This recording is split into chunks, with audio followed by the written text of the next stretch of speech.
មករកខ្ញុំមក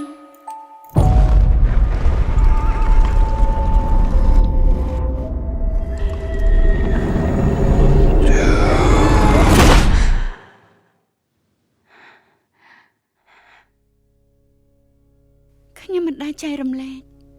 រឿងសម្ងាត់ខ្ញុំទៅព្រលឹងណាទេនាងមានអាគមទាំងនេះតាំងពីនៅក្មេងប្រាប់អ្វីដែលនាងធ្វើបានតាំងពីដំបូងមកវាដូចជាសុបិនវាជាមង្គលការយើងពេលដែលយើងបានមកគ្រប់គ្នាស្លាប់ទាំងអស់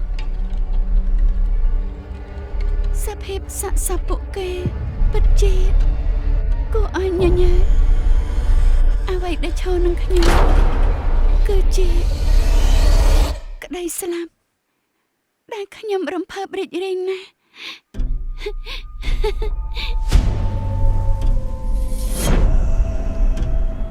អសូរកាយនេះមានថាមពលខ្លាំងជាងបិសាចទៅទៀត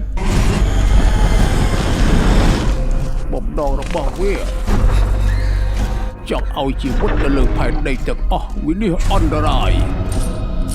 មានតែនាងទេដែលអាចជួយយើងបាន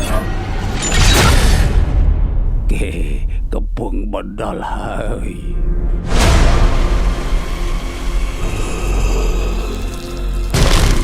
មានបិសាចម្នាក់នៅក្នុងពិភពនេះដែលខ្ញុំធ្លាប់ជួបគេតែបងមិនដែលធ្វើខ្ញុំមានសេចក្តីសុខដូចគេទេ